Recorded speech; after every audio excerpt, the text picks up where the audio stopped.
Tov, Raverins, como vão? Racol BCD, tudo bem? Vamos fazer a leitura aqui da nossa segunda parte da nossa porção de Shelah, tá?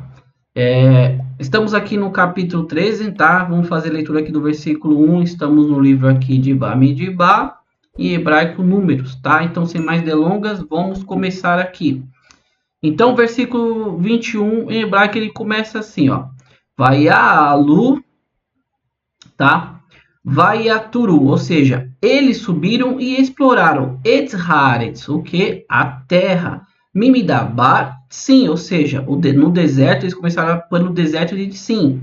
Adi Herov levou Hamat, ou seja, até Herov levou próximo a Hamat. Então, pelo versículo aqui já começa justamente de onde paramos na porção de domingo, que ali Moshe ele envia, né, os 12 ali, e falam justamente por onde eles começaram. Começaram ali pelo deserto de Zin, tá? Próximo ali a Herov, até próximo ali de Hamat, tá?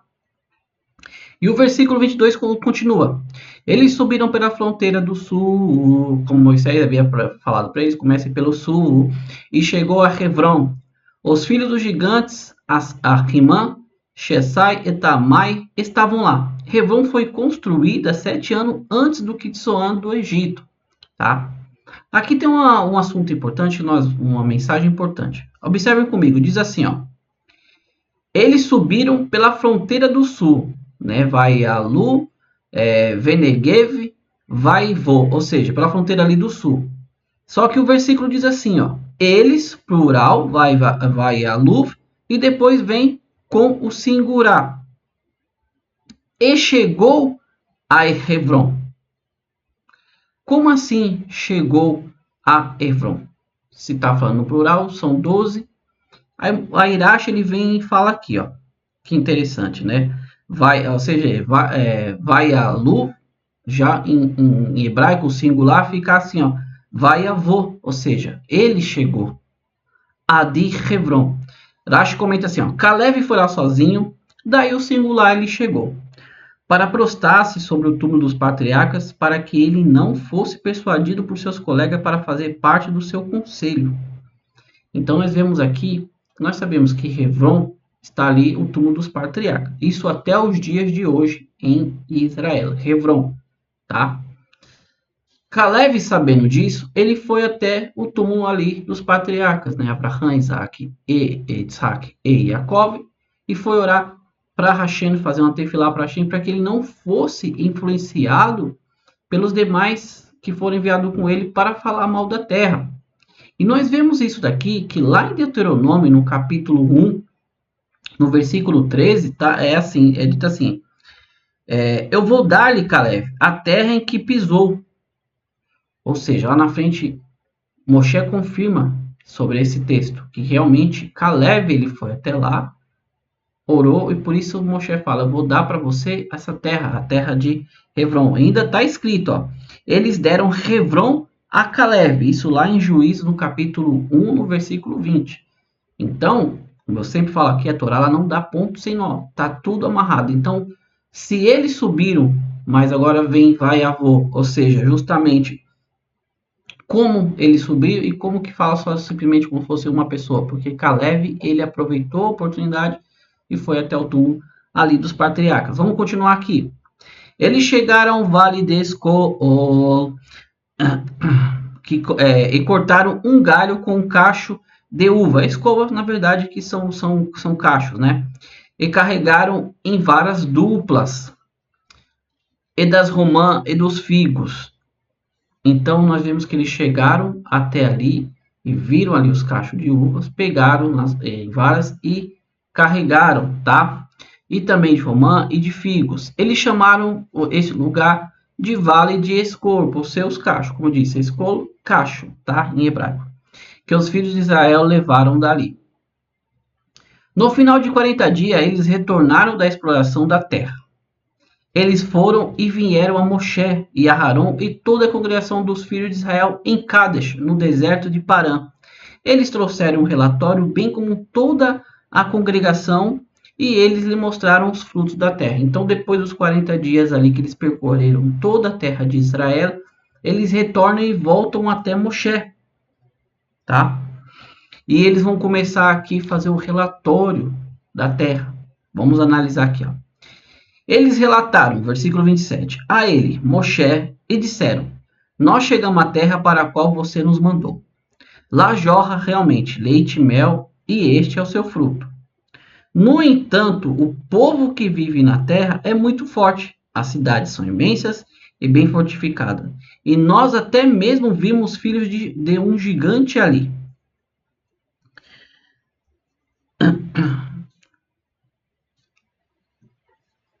Vamos analisar o texto direitinho aqui. Quando Moshe pediu para eles subirem lá, o que Moshe disse? Isso ainda na porção de ontem. Moshe falou para eles assim, ó.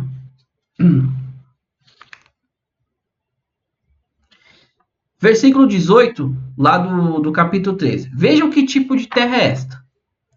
As pessoas que ali vivem são fortes ou fracas? Há pouca delas ou há muitas? Como que é a terra e o que é a terra que elas habitam? É boa ou ruim? Se nós analisarmos aqui o texto, nós vamos ver o seguinte, que na verdade eles inverteram a situação. Moshe primeiro falou para eles assim, ó, vocês vão verificar a terra o quê? Vai verificar o tipo de pessoas. São fortes, são fracas, há pouca delas ou há muitas. Quando eles trazem um relato, eles invertem. Porque justamente o que eles falam já é o que Moshe falou no final. Como é o solo? É fértil, é estéril? Se há entre eles árvores ou não, sejam corajosos, tragam algum dos frutos da terra. Então eles começam a relatar a Moshe que nós chegamos à terra para a qual você nos mandou. Lá realmente jorra leite e mel, e esse é o seu fruto. O fato aqui dos espiões, eles inverterem a ordem de Moshe, a ordem que Moshe deu, foi por quê? Porque eles viram primeiro justamente a recompensa e deixaram de ver o esforço primeiro. Moisés primeiro falou para eles verem quem eram as pessoas, quanto elas eram, se eram fortes, se eram fracas. Ou seja, tudo aqui que nós vamos fazer na nossa vida, ela depende do nosso esforço. O objetivo final ao ser alcançado, a recompensa, ela não vem de graça. Então eles já focaram totalmente o que? Na recompensa e deixaram o mérito do esforço para depois. Eles já focalizaram naquilo que queriam receber sem ver antes o esforço, o trabalho que teriam que fazer para obter aquela recompensa. Tá? Aí o versículo 28 continua, né, como eu disse. No entanto, o povo que vive na terra é muito forte, as cidades são imensas e bem fortificadas, e até mesmo vimos filhos gigantes ali. Aí eles já começam a colocar a dificuldade. Quantas das vezes na nossa vida nós fazemos a mesma coisa? Nós primeiro vemos toda a recompensa e esquecemos de ver todo o esforço e o trabalho que se é devido para você obter aquela recompensa. Um pequeno exemplo aqui. Você para e olha tudo o que uma pessoa lá conquistou, tudo que ela tem, tá? A pessoa observa ali a casa da pessoa, o carro, muitas vezes até a família da pessoa, a pessoa acaba invejando. Tão grande é o nível hoje em que as pessoas se encontram, né? Aí a pessoa ela vê tudo aquilo e fala, como eu queria ter igual. Só que ela nunca vai parar para analisar todo o esforço, todo o sacrifício que a pessoa muitas vezes teve que fazer na sua vida para alcançar aquele objetivo. Então, é a mesma coisa que os espiões fizeram aqui. Eles primeiro falaram para Moshe, ó, realmente a terra é uma terra que emana leite e mel. Trouxemos aqui um dos cachos, você vê o tamanho. Porém, olha só, olha a famosa palavrinha. Porém,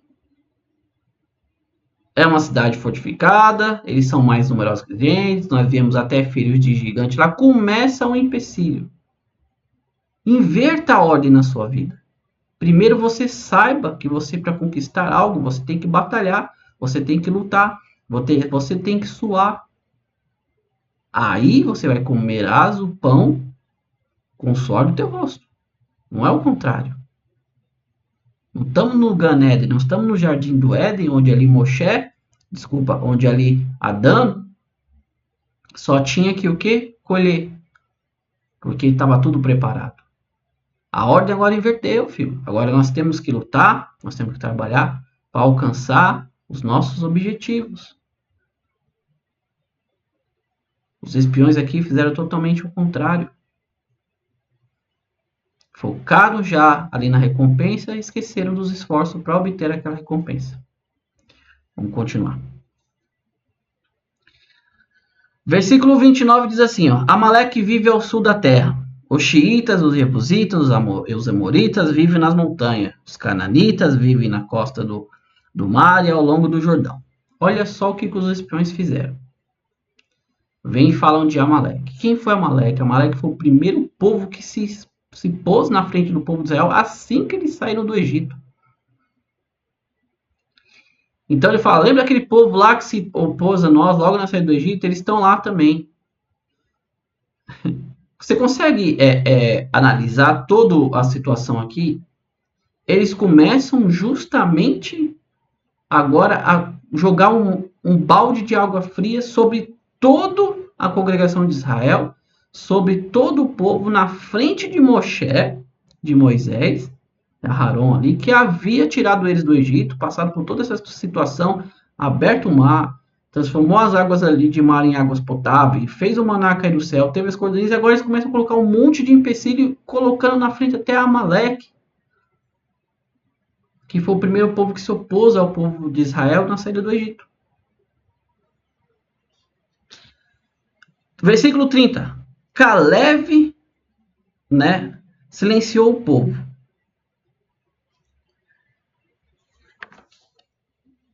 Para Moshe.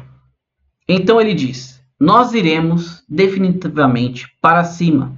Nós tomaremos posse dela, pois nós certamente somos capazes de conquistá-la. Caleb aqui, que havia ali se enchido de bitarrom, emuná, fé e confiança ali, quando ele estava em Hebron e estava ali no túmulo dos patriarcas, vem agora e interrompe, porque ele estava vendo o que os demais espiões estavam fazendo ali, os 10, ele interrompe e fala justamente sobre Moshe.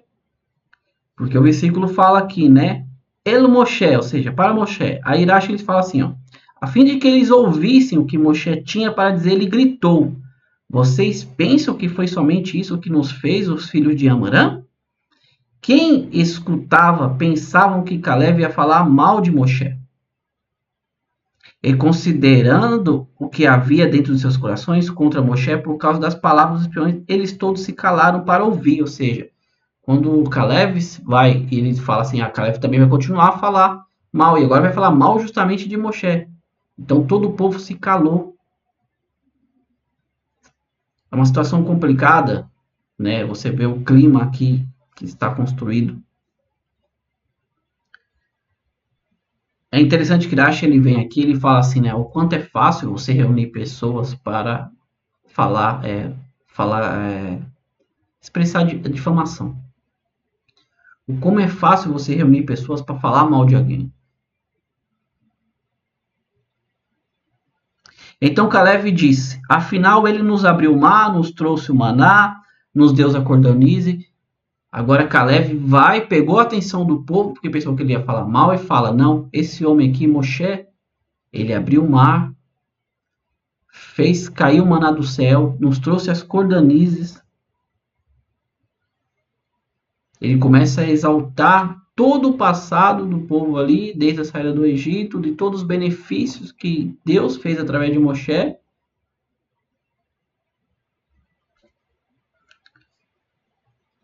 Rashi continua assim, nós iremos definitivamente para cima, até o céu, se Moshe assim nos dizer. Façamos escada e vamos até lá.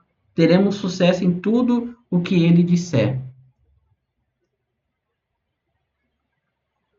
Mas os homens que subiram com eles disseram: Nós não podemos ir contra os povos, pois eles são mais fortes do que nós. Eles proferiram uma calúnia sobre a terra que eles exploraram, contando aos filhos de Israel: A terra pela qual passamos e exploramos é uma terra que consome seus habitantes. Todo o povo que nós vimos dentro dela são homens enormes.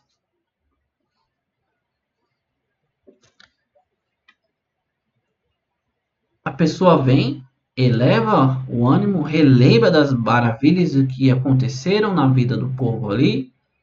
Agora os espiões novamente se juntam e jogam outro balde de água fria. Falando que a terra que eles passaram é uma terra que consome seus habitantes. Porque estava cheio de pessoas gigantes ali, homens enormes.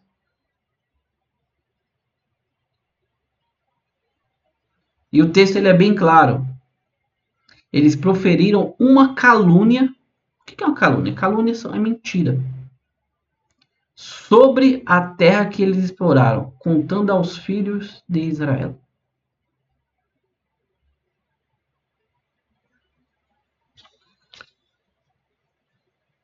Versículo 33. Nós vimos ali os Nefilim, filhos dos gigantes dos Nefilim. Nós parecíamos gafanhoto aos seus olhos, e assim éramos aos seus olhos. Rashi ele traz um comentário aqui. Vamos lá. Rashi ele fala assim: Nefilim, gigantes descendentes de Sanhazai e Azael, que caíram, né, na época da geração de Enoque. O Tratado de Omar 67b e o Tratado de Nidá na página 61a, há uma discussão ali, principalmente no Tratado de Omar 67, o Talmud é uma discussão, na verdade, de quem era Azel, para quem aquele bode era enviado no deserto. Tá? A própria Torá fala, no caso, Azel, que era um precipício. Só que no Talmud ele discute se realmente esse Azel não poderia ser algum dos anjos a qual fizeram o povo pecar. Por quê? Tem um Midrash chamado Otsar Midrashim, que é uma coletânea de Midrashes, né? E ali conta a história, só para nós resumirmos aqui, não vamos adentrar sobre esse assunto, só para nós entendermos o que Rashi quis comentar aqui sobre esses dois anjos aqui, Shanhazai e Azael. Esse Midrash, ele conta o seguinte, que na época do dilúvio, né, ali na época, antes mesmo de acontecer o dilúvio, nós sabemos que a terra havia se corrompido, a imoralidade havia crescido, o roubo, o assassinato. E dois malachim, dois anjos, chegaram perante Deus e falaram para ele, justamente Shanhazai e Azael. Tá vendo, Deus? Nós falamos, como diz o Salmo, quem é o homem para que tu te lembre deles? Aí Deus fala para eles assim, se vocês estivessem lá com eles, vocês fariam a mesma coisa. Eles falam, não, que é isso, nós jamais nos faremos isso. Envia-nos lá. E Deus falou, tudo bem. E enviou os dois. Ao primeiro contato que eles tiveram aqui na Terra, quando viram as belas mulheres, como nós vimos lá no livro de Gênesis, viram os filhos de Deus, que as filhas dos homens eram belas, tal, tudo ali, o livro de Gênesis dá mais ou menos um parecer sobre. E aqui o Midrash continua falando que aí eles começaram a se envolver com as mulheres. Ou seja, aquilo que Deus falou para eles era pura verdade. A má inclinação que existe em todos nós, ela é muito forte. Se nós não a controlarmos, nós acabamos cedendo. E nós vemos que esse Shanhazai e Azael, eles justamente fizeram isso. Acabaram se sucumbindo ali aos desejos carnais e tomaram ali as filhas dos homens e as mulheres para si e tiveram ali filhos com ela e nasceram ali gigantes, tá? Esse é só um resumo O Midrash ele continua, tem toda a história que depois Deus fala, justamente chega até eles, né, que Deus iria destruir a terra com dilúvio, e ali Shanhazel se arrepende, tudo tem todo um contexto ali, isso é um assunto para uma outra aula, tá bom? Mas é isso que os espiões falaram aqui dos Nefilins, tá? Versículo 14, capítulo 14, desculpa, versículo 1 diz assim: a assembleia inteira ficou agitada, eles levantaram suas vozes e o povo chorou naquela noite. Todos os filhos de Israel reclamaram sobre Moshe e Aharon. O povo ficou chorando a noite toda e ficaram reclamando ali contra Moshe e Aharon. A assembleia inteira disse: se ao menos tivesse morrido na terra do Egito, ou se ao menos tivesse morrido no deserto. Começa novamente aquela mesma história do povo reclamar que no Egito estava melhor. Porque Deus está nos trazendo para essa terra para cair sob a espada? Nossas esposas e crianças pequenas serão cativas? Não seria melhor que voltássemos para o Egito? Eles falaram um para o outro: vamos designar um líder, voltar para o Egito. Moshe e Aharon caíram sobre suas faces diante de toda a congregação da Assembleia dos Filhos de Israel. E Yoshua, filho de Nun, e Caleb, filho de Ofuné, que estavam entre os que exploraram a terra, rasgaram suas roupas. Eles falaram a toda a Assembleia dos Filhos de Israel, dizendo: a terra que nós exploramos é uma terra muito boa.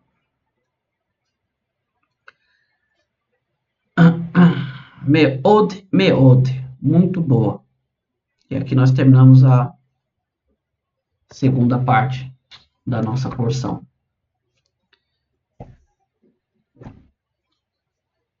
Ravem, nós temos uma mensagem aqui importante para nós encerrarmos esse shiur, essa aula,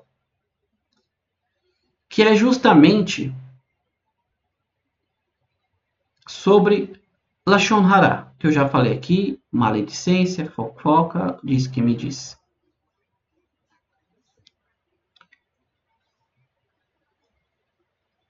Quando os espiões retornaram para falar para Moshe, como nós falamos aqui, primeiro eles começaram a exaltar realmente a terra, para depois falar das suas dificuldades.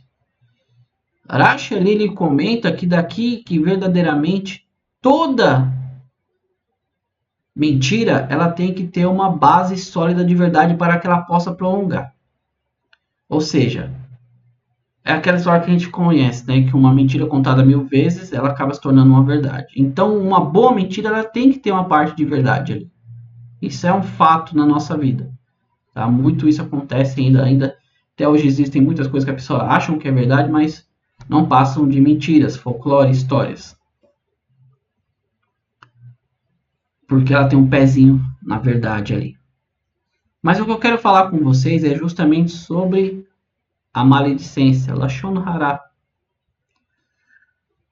Vocês conseguem entender comigo, analisando aqui os versículos que acabamos de ler, como é mal você falar mal? Como é ruim você falar, denegrir algo? Eles sabiam que a terra era tudo aquilo que Deus falou que ela era. Era uma terra boa, uma terra que manava leite e mel. Olha aqui também os cachos, olha o que nós trouxemos aqui. Só que aí eles colocaram porém, aquele famoso mas. Talvez eu não consiga, mas é isso, é aquilo, tal, tudo, sendo que você viu com seus próprios olhos que tudo aquilo que Deus falou era verdade. E se Deus falou que daria, quer dizer que ele daria condições para eles poderem vencer aquelas pessoas que ali estavam, que não eram dignas daquela terra. Só que o principal motivo aqui de tudo isso se chama o quê? A maledicência. Quando você fala mal de algo, você cria toda uma atmosfera. Quando você fala mal de uma pessoa, vamos usar o exemplo aqui. Quando você fala Lashon Hara de uma pessoa, você não percebe o mal que você causa. Analise comigo aqui. Você vai falar mal de fulano. Aquele fulano, ele tinha algo para receber de uma outra pessoa, a qual você disse que falou mal, e esse assunto chegou ao ouvido daquela pessoa. Aí aquela pessoa já vai e cancela aquilo que aquela pessoa tinha que receber.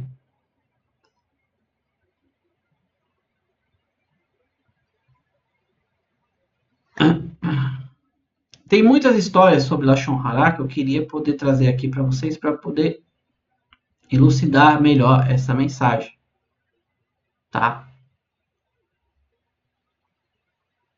Temos uma história, eu vou contar para vocês o seguinte, assim, só para nós encerrarmos aqui. Tinha duas jovens no ônibus, tá? E ali elas começaram a falar de uma terceira. Essa terceira iria casar na próxima semana. E elas começaram a falar ali. Você viu fulana? Que porventura era amiga dela. Vai casar. Nossa, mas como que ela vai conseguir casar? Ela é tão desleixada. É mentirosa. Já não ajudava a mãe e o pai em casa. Conseguiu um partido daquele. Eu não vou me prolongar aqui. Uma pessoa que estava na frente, sentada no banco da frente, uma senhora, pega, levanta-se e olha para as duas e falava: porventura, o filho de quem vocês estão falando, que era um bom partido com que essa moça vai casar, é meu filho. As duas moças regalou os olhos e falou: não, mas bem, peraí, não é por aí. O que a gente estava querendo dizer é que a fulana. Não, muito obrigado. Eu estava orando, pedindo para Deus me dar uma resposta se aquela moça que vocês estavam falando agora verdadeiramente era boa para casar com meu filho. E vocês acabaram de me ajudar aqui. E as moças ali, não, preocupadas, não, mas não foi isso. Não, ela é uma boa pessoa, tal, tudo. Aquela senhora parou por um momento, baixou a cabeça e falou assim: isso que eu estou falando para vocês é mentira. Eu nem conheço fulana e nem o ciclano é meu filho. Eu só quero mostrar para vocês o mal que vocês podem causar falando mal de alguém. Se porventura uma pessoa que está no ônibus, como nesse exemplo, que está ali, ela está indo para uma entrevista de trabalho, e ali está um dos recrutadores, porventura, no ônibus, e ele ouve aquele nome, ele ouve aquela pessoa, ele vai perder aquela vaga, o qual ele passou a noite estudando, pedindo para Deus, por causa de você ter falado mal. Você consegue entender como o Lashon Hara pode se espalhar e destruir a vida de alguém?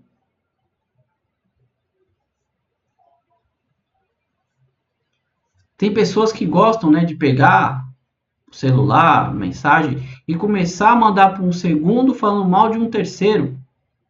Daqui a pouco aquelas mensagens negativas se espalha, está feito toda a desgraça na vida de uma única pessoa por causa de uma maledicência.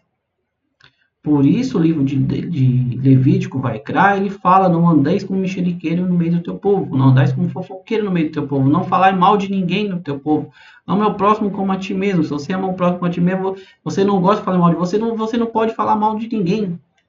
Isso é simples, é objetivo. O que os espiões fizeram ali falando mal da terra de Israel afetou toda aquela congregação do povo de Israel, a ponto de todos chorarem e começarem a questionarem a Moshe: porque você nos tirou daqui, do Egito, para nós morrermos aqui no deserto, nossos filhos vão ser cativos, nós vamos morrer à espada. E nós vemos que não foi isso que aconteceu lá na frente, a ponto de que toda aquela geração que fez aquela alcarcel, né, que é toda aquela bagunça, ninguém entrava, a não ser quem? Yehoshua e Caleb, que foram os únicos dois que falaram bem da terra.